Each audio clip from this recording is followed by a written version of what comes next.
이재진입니다. 의대 정원 증원에 대한 논란이죠. 정부에서는 2,000명 정도 증원한다고 발표를 했고 2025학년도부터 적용한다고 했습니다. 어느 대학에 얼마만큼 배정이 되고 의대 정원이 늘면 입시에 어떤 현상이 벌어질지에 대해서 간단히 예상해 보겠습니다. 여러 기사를 종합해 보면 정부 방침은 비수도권 중 국립대 그리고 정원 50명 이하 미니 의대 중심으로 증원한다고 했습니다. 그리고 지역인재 정원을 기존의 40에서 60% 정도로 확대한다고 했습니다. 이 방침대로라면 서울에 있는 대학 그리고 정원이 큰 기존 대학들은 증원이 쉽지 않을 거예요. 예를 들어 살펴보게 되면 서울대 135명, 연세대 110, 가톨릭대 93, 고려대 106, 경희대 110, 한양대 110, 이화여대 76, 중앙대 86. 서울에 있는 의대가 총 9개 866명이에요.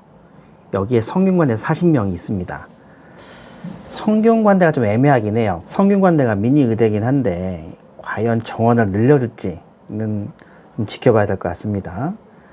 그리고 경기도에 인하대 49명, 가천대 40명, 아주대 40명 있습니다. 이 3개 대학은 미니 의대니까 정원이 늘 가능성이 있겠죠. 그리고 지방에 있는 의대 중에서 정원이 큰 대학들이 좀 있습니다.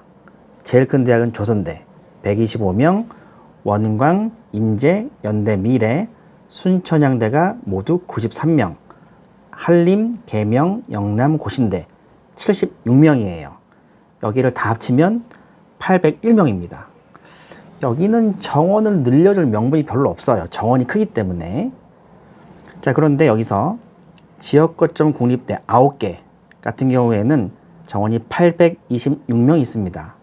전북대 142명, 그리고 경상공립대 76, 충남 110, 충북 49, 미니의대죠. 부산대 125, 경북대 110, 전남대 125, 강원 49 미니의대, 제주대 40, 총 826명 있습니다. 정부 방침이라면 여기는 정원 늘려줄 것 같아요. 현재 826명인데 2,000명을 맞추기 위해서 제가 좀 곱셈을 해보니까 정원을 1.5배 정도 늘리면 한 1,200명대 나오거든요. 그럼 여기서 1,200명대, 그리고 50명 이하 미니 의대들 같은 경우에는 지방에 9개가 있습니다. 동대 와이즈, 건양대, 동아대, 가톨릭 관동대 49명, 그리고 대구 가톨릭대, 단대 천안, 을지대, 건대, 글로컬, 울산대 40명씩 해서 총 396명이 있습니다. 여기를 1.5배 늘려주게 되면 600명 정도 좀 돼요. 그리고 아까 말씀드린 인하대, 가천대, 아주대 1.5배 늘리게 되면 193명 정도. 이 3개 그룹 합치게 되면 대략 2,000명 정도 나와요. 물론 대학별 확정 인원은 4월 말이나 5월 초에 나올 겁니다. 그때까지 기다리기 좀 그래서 제가 한번 계산을 해봤고요. 과연 이렇게 정원이 2,000명이 는다면 입시에 어떤 변화가 일어날까요? 우선 저희 내피셜이긴 하지만 서울에 있는 9개 의대 증원은 어렵다라고 본다고 하면 상위권 의대 변화는 미미할 것 같습니다. 물론 성균관대가 변수일 것 같기는 해요. 그리고 가장 많이 확대될 것으로 예상되는 지역 거점 공립대는 지역 인재 전형 확대를 할 겁니다. 기존의 40%에서 60%로 증원만큼 아마 지역 인재로 돌릴 거예요. 그리고 지역 거점 공립대 지역 인재는요, 대부분 수시 교과 전형으로 선발을 합니다. 그러면 아마 1등급 중후반까지 수시에서 다 빨려나갈 가능성이 크겠죠. 그러면 이게 어디에 영향을 미치느냐?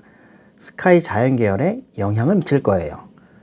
1등급 중후반 뒤에 학생들이 합격을 할 수 있겠죠. 아마 스카이 같은 경우에는 2등급 초중반 학생들도 합격할 수 있는 시대가 오지 않을까 생각은 해요. 그리고 그 외에 나머지 의대들은 굉장히 복잡한 입시 양상이 벌어질 것 같긴 해요. 예를 들어 인하대, 가천대, 아주대 같은 경우에는 논술 전형을 늘릴 수도 있겠죠. 지방에 있는 미니 의대 중에 울산대 같은 경우에는 논술을 재도입할 가능성도 큽니다. 지역 거점 공립대를 제외하고 인하대, 가천대, 아주대, 동대, 와이즈, 건양, 동아, 가톨릭 관동대, 대구 가톨릭대, 단대, 천안, 을지대, 건대, 글로컬, 울산대. 이 대학들은 학종이 없는 대학도 많죠. 그리고 학종이 있는 대학들 같은 경우에도 서류평가할 수 있는 능력이 거의 포화점이랍니다. 한계점이래요. 그럼 학종으로 선발하기는 어려울 것 같고 일부 교과, 일부 논술, 일부 수능으로 갈 가능성이 매우 클 거예요. 그 외 대학들은 아마 기존 전형의 적당한 배수만큼 늘릴 가능성이 크겠죠. 지금까지 수시였고 그럼 정시는 어떻게 될까요? 상위권 의대들은 크게 달라질 것 같진 않아요. 하지만 그 외 의대들 같은 경우에는 정원이 산술적으로 늘어나기 때문에 지원 가능 점수가 하락을 하겠죠. 쉽게 말해서 수능 수학 원점수로 96이 넘어가면 사실 의대 합격하기 쉽지 않은데 이런 분위기라면 원점수 92, 운이 아주 좋으면 원점수 88, 어려운 문제 4개 틀리는 거죠. 그런 학생들도 지원해서 합격할 가능성도 있을 것 같습니다. 그럼 의대 성적이 떨어지게 되면 한의대, 약대, 수의대 이 계열들의 입시 결과도 같이 하락을 하겠죠. 그리고 스카이 자연계 성적도 함께 하락할 가능성이 높습니다. 의대 정원 2,000명 느는 것 때문에 제가 뇌피셜로 간단하게 예상을 해봤습니다. 이게 맞을지 틀릴지 여부를 떠나서 최상위권 의대가 2,000명이 는다는 것은 입시에 파괴가 큰 건 분명한 사실입니다. 5월달까지 지켜보시고요. 입시를 준비하는 분들은 답답하긴 하겠지만 모두 답답하기 때문에 우선 좀 기다려 보시고 5월달 확정안이 나오게 되면 또 다시 분석해서 말씀드리도록 하겠습니다.